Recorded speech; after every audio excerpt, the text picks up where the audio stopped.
Welcome to the Rescue, Rebuild, Restore podcast, where we equip church leaders and compassionate Christians to serve the hurting with spirit-led wisdom. I'm your host, Suzanne Burns, author of the book, Rescue, Rebuild, Restore, Compassion That Works.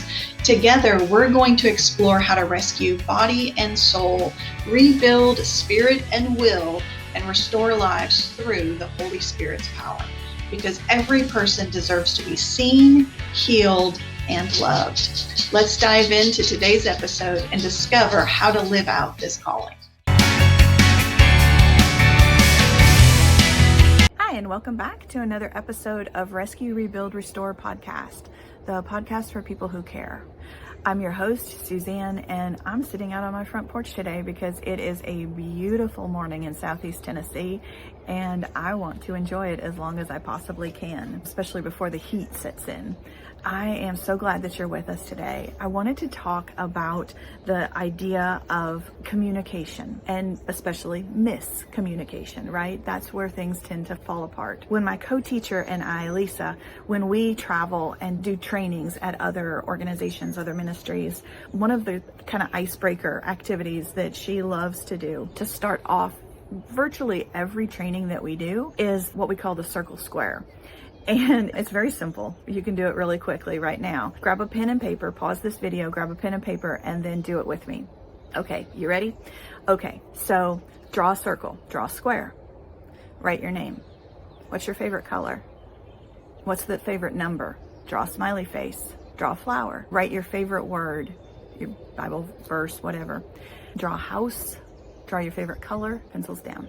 So one thing I forgot to do is tell you the directions. It probably doesn't matter to you right now, but when we're doing this in a big group, we'll say there's two rules. One, you can't ask any questions, and two, you can't cheat off your neighbor's paper. So what this activity does is the circle square is always the same, but after that, all bets are off. Whatever comes out, comes out. Whether it's faster, whether it's slower, it changes every time. So the only part that matters is the system that you're working in sequence. So why, right? Why is this one of our most favorite activities? Because this sets the tone for everything else that we're going to be talking about as far as client relationship building. What this does is it demonstrates visually for every single person in the room that you all heard the exact same directions and you all drew it differently. So you heard the exact same thing, but you interpret it through your filter, and then you crafted your interpretation of what I said. And so if we were here in person, I could take a look at your sheet and I could tell you some things about your personality based on how the things are laid out on the paper. Are they in super straight order? Are they kind of spread out all over the page? Did you kind of make one big giant circle and then everything else kind of had to fill in the middle of it? You know, there's so many different things that we can learn about a person just by seeing how they laid this out. It's fascinating. And all of that's interesting. You know, all of that's fun. And it does help us to be able to understand how to communicate to certain people that are in that specific room. But the overarching reason behind the activity is understanding that what you think you're communicating and what you're being interpreted as having said are two vastly different things. I am regularly reminded of this in the aftermath of challenging board meetings, in client conversations, in staff conversations. You know, it's crazy to me how we can give a staff person, which you may not know, you should know, that virtually all of our ministry staff are either direct clients out of our program, our maternity home, or they are people who would have been clients. They all come from a history of trauma. They all come from a background of poverty mindset, of addiction, of challenging circumstances, of trauma in general. So they all have different and unique histories, and not all are addiction, not all are jail, but they all come kind of from that world, from that pool. And so it's very easy for them to relate to our clients. But where that becomes challenging is in getting them to do the higher level tasks, right? Forward thinking, planning ahead, following directions, completely, following 100% of the directions, and that's often where they fall apart. But it's funny because we teach communication constantly, because the number one challenge between organizations and the clients that they serve is miscommunication and a misalignment of priorities, of goals, and of the understanding of how to go from where you are here to where you are accomplishing that goal. That misalignment is one of the greatest frustrations for most of the organization leadership that I talk with when we're planning trainings. How do I get them to do what they need to do? The very short answer is, well, you don't. You figure out how to get into alignment with them on their journey, and you'll see a lot greater success. You'll see a lot greater life transformation that way. But obviously there's a whole lot more to it than that. But the reality is the miscommunication between you and your staff, between your staff and your client, between you and your client, even between you and your board of directors or your church elders, your church leadership team, whoever it is that you're working in partnership with, there is miscommunication because none of us have the exact same filter. I've heard the saying that no two kids are raised by the same parents, and I think that's so accurate and so funny. So, my two boys were 6 years apart, so that's a pretty large gap. So when I was pregnant with my second son, my older son was in kindergarten, and by the time he gets up into going into the 6th grade, which here in Tennessee, middle school, my younger son was starting kindergarten at the same elementary school. So my two boys went to the exact same schools, but they were never in the same school together. And so for all intents and purposes, I had two only children. Because they were so far apart, they had that differentiation. I had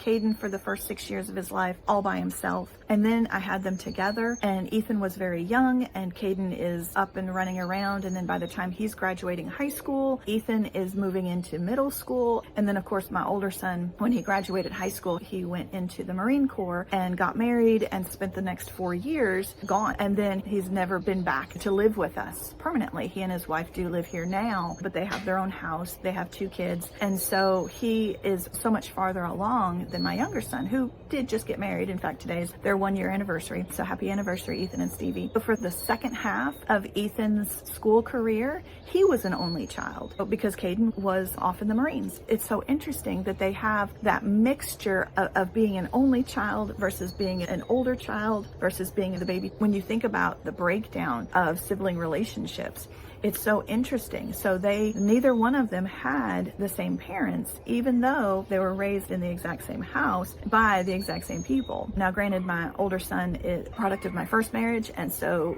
for all intents and purposes, he did have different parents, but he was raised since he was 3 years old with my current husband, who's his stepdad. And then of course, Ethan belongs to both of us. And so that saying that no two kids are raised by the same parents, it does prove out in a lot of families too, right? You have a friend who has 2 boys and a girl, and of course the girl is the middle child. I think she's the oldest, but anyways, so the older son is more like an older child, personality. The youngest is definitely that baby mindset, the baby of the family kind of thing, even though he's, I think he might even be 30 now, or at least he's getting close to it. But every child is raised by a different set of parents. Because there's a different filter, right? You're going to treat your daughters differently than you treat your sons, and that's borne out over personality as well. So even if you're like me, had 2 sons and no girls until our daughter showed up at 25, their personalities are also so very different. So no 2 children are raised by the same parents, because what works with this child doesn't work with this one. And so we parents, we have to learn how to modify. We have to learn how to parent this child in the way they need and this other child the way they need. So I really love that saying, no 2 kids are raised by the same parents. But the challenge is, how do you live that out in an organization, right? When you're trying to be fair and equitable to every client who comes in, right? That's where a lot of our rules and our structure, especially like state and federal rules, are oftentimes created to be as fair and even as possible, when in reality, there's no such thing. Everybody needs something different. They need it in a different way, and they need it for different purposes. So a lot of times the shortfalls we see in state and federal programs are exactly that. They're so concerned about being fair and equitable across the board, that they actually can't serve anyone fully. They can't serve anyone well because they're only doing the exact same thing for the exact same people, right? If your income falls in this parameter, then this is what you get. And if it falls in this parameter, then this is what you get. And if you're $3 over, then you get nothing. You know, it's things like that. And so they take into account some things in their rulemaking, but there's always gray areas. There's always people that should qualify based on these other things that aren't factored in, right? And so that really makes it very challenging for people to get the help that they need. And so programs like ours, where we do receive some state funding, which we're very grateful for, but that's not our primary source of revenue. So we have the freedom to do a lot of things differently than some of these other programs, especially those that are more tied to state and federal funding. We have the flexibility of being able to give what this client needs, regardless of what other clients have need of or don't have need of, right? We can help this girl with a partial rent payment this month, whereas a different girl we're going to say no to. But it's because, right? There's always a because. And so we have the flexibility to be able to do that. And so that alone can create some communication and miscommunication issues between staff, between clients, between leadership, between donors out in the community. You know, there's been plenty of times where I've gotten a call from maybe a new donor or somebody who had just recently heard about us, and they're like, you know, well, I've been walking on the Greenway and I just met this girl and she's pregnant and I just want to get her into your program because, you know, here she is homeless and pregnant, and that's what you do, right? And it's like, well, I mean, yes, that is what we do, but does she want to come into the program? Is she actively using drugs? Is she actually in a relationship that would be counterproductive to her coming into our home? There's so many nuances, right? There's so many facts. And so it's not just a matter of, hey, put that girl in your car and bring her to us. That actually is kidnapping. So let's not do that. But if she is a candidate, then here's the steps for her to take, right? Because also, if you put her in your car and bring her to us, she really doesn't have a say, right? She doesn't have any skin in the game, so to speak. She hasn't chosen this for herself. And so chances are she's not going to be successful, even if she were to come into the program. Because believe me, we learned that the hard way. Yep, I have stories. But anyway, that's not the point for today. That's not what I want to talk about today. But it's communication and miscommunication that becomes the kind of the fatal flaw a lot of times in our interpersonal relationships, whether that's at home, whether that's at work, whether that's with your clients or with coworkers. We all see things through our lens, our interpretation. And it can be really difficult to recognize that just because I see things through my lens doesn't mean that I'm 100% correct in my view. It simply means that I see through my lens. And there's nothing wrong with that, right? That there's no harm or shame or I don't know. There's nothing wrong with the fact that you see through your lens and I see through my lens. Where the problem comes is when we don't adequately discuss the ways in which your lens and my lens do overlap, do coincide, and do not coincide. That to me is generally where things actually fall apart. I give my view through my lens, and then I'm expecting them to either respond or to run with it. And when they don't do either of those things, that's what really makes me mad. But when they don't tell me why, like this is where I'm uncomfortable, or this is where I don't understand, or this is where I disagree. If they don't say that for whatever reason, because they're trying to be nice, or because they don't want to hurt my feelings, or because I'm the boss and so, you know, who are they to disagree, or, you know, all these different things that can be running through people's minds. Or maybe they just feel like, I don't know, I don't think that sounds right, but I don't know how to argue it. I don't know why it doesn't sound right. It just doesn't. And I don't have language to be able to respond differently or to explain my position well enough. These things are valid and normal. The issue is that how can I know that you didn't understand through my lens? How can I know that if you don't tell me that? How can I know that if you're not going to say, I'm not sure that I can do what you've asked, or I'm not sure I understand how to do what you've asked, or I'm not sure I understood the complete picture, right? Or even just, you know, I tuned out. I remembered I needed to order something on my grocery list and I actually wasn't listening to what you said, you know? all those different things. That reminds me of an old Seinfeld episode, but anyways, that's not important. My whole heart is to be able to hear and understand what my team says. And yet my team is always and perpetually concerned about making me mad. And I really don't understand that, because I get mad at them all the time. That's not like, why are you scared of what you already see every day? What is supposed to be more scary or more frightening? When you're already making me mad because you're not doing what I said. So the justification of, well, I didn't want to upset you, or I didn't want to make you mad, is deeply, deeply flawed, because you already are. They're already aggravating me. They're already making me angry, And so it's like, well, what's going to be different, right? How am I supposed to know that you don't understand, or that you're confused, or that you just disagree? You don't think that the logical conclusions that I have come to based on this information, you don't come to those same conclusions. Okay, well, let's talk about it. You can't live in fear of conflict when that's the only way that anybody can ever learn. I can't understand how they see through my lens and how far apart. They don't tell me. I can't see through your lens. I can only see through my lens. I can hear you tell me the pieces that overlap, like just, I'm thinking of a picture of a Venn diagram, right? The two circles and the piece that overlaps. If you don't tell me what overlaps and what doesn't,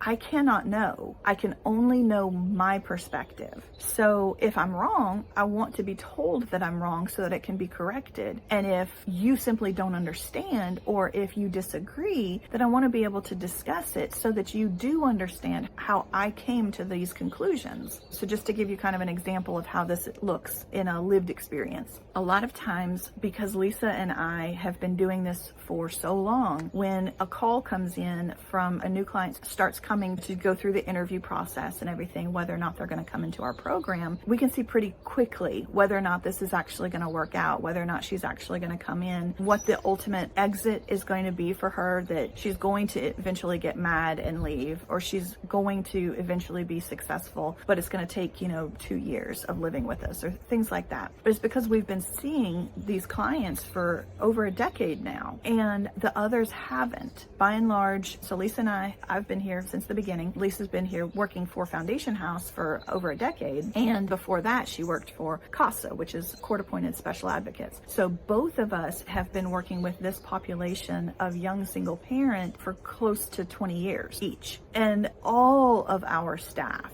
has either been that girl or has been some pieces of that girl for most of their lives. They've only been working on this side of the table for somewhere in the neighborhood of 1 to 3 years. One of our staff has been with us for 5 years, but that counts the time that she was a client. And then all of the others have been on staff for fewer than 3 years. And the majority within the last year. When we got this big grant, we were able to hire several new staff members. So about half of our team is within 3 years. They don't have the perspective that we do, because Lisa and I can a lot of times say, oh, well, she reminds me of an Amanda, or she reminds me of a Casey, or she's a Shelly, or she's a Vicky. We can have that kind of shorthand language because we've lived through those clients together. And the rest of the staff, they don't have that frame of knowledge. So they're reliant on us to explain to them why. And so when we tell them things, they don't necessarily believe us because they don't have the lived experience that we do. So when we communicate something, when we say, well, she's really not ready to move in, and the staff is pushing because it's like, well, she's living in a hotel, or she's trying to get out of this abusive relationship. And it's like, yeah, well, that's true, but that doesn't mean she's ready to come into a program. That merely means that she wants out of the situation she's in. And that's not the same thing. We're not an emergency shelter, we're a program. So sometimes we just say, yes, okay, you're pushing this hard to bring her in. You need to see for yourself what we're saying so that you do have a framework of lived experience to begin to judge future clients through, right? Sometimes we have to allow the problem to blow up in order for our staff to learn. And other times we simply have to say, no, it's just not going to work. It's not going to be successful. And I know that she doesn't have any other place to go. I know where that puts her, and we can't help that because she's not ready to submit to our authority. She's not ready to come into this house and stay sober. And so her presence would put at risk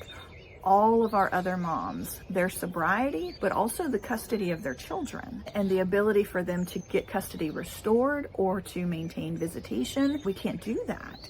So sometimes it's very clear reasons why she cannot come into the program. And sometimes it's just more emotional reasons that she isn't ready to commit to this. She isn't ready to submit her will, and it is only going to ultimately blow up in our face. Sometimes that blow up is worth it so that it becomes a teaching moment for staff. And sometimes the risk is too great for other clients or some of the children. And so that communication can be really difficult for the staff to receive, right? And so sometimes it's miscommunication, right? You misunderstood or misheard or just simply heard it through a different lens. And sometimes it's like, well, I just don't agree with that. Sometimes it's just rebellion against what you were told, the directive. And that is part of it too, right? I disagree with what you just said. I don't agree with the outcome, or you're not looking at these other factors. You know, if you had the full and complete picture, you would see things differently because, you know, I see things this way. And sometimes that's true, you know, sometimes that's valid. But I can't know those things unless you tell me those things. I can't know that I'm missing a big piece of the puzzle if you haven't told me that there's a big piece to the puzzle that I'm missing. That's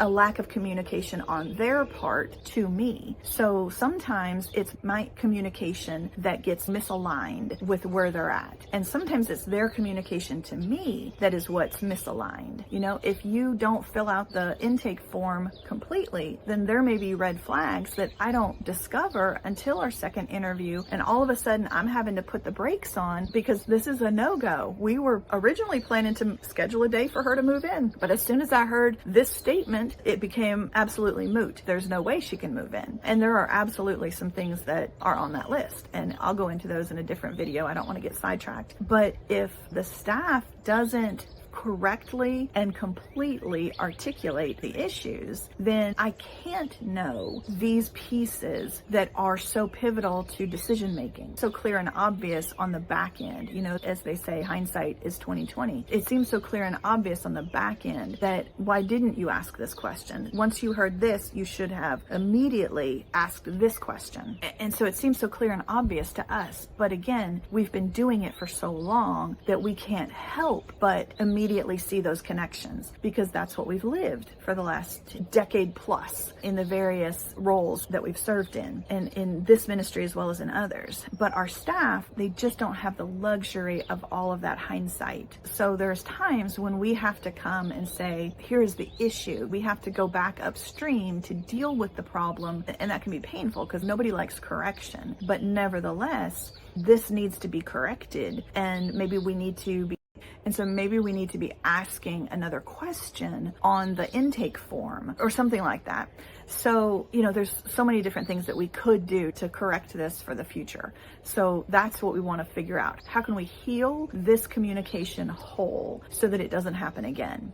Communication is going to be an ongoing challenge between any two people. There's always some level of miscommunication, and that's perfectly fine. There is no way that you can have 100% clear communication with someone else. It's just not possible because you can have very, very open and honest communication between two people, but there's always going to be some piece of that lens that the other person cannot see through, right? Think again back to that Venn diagram.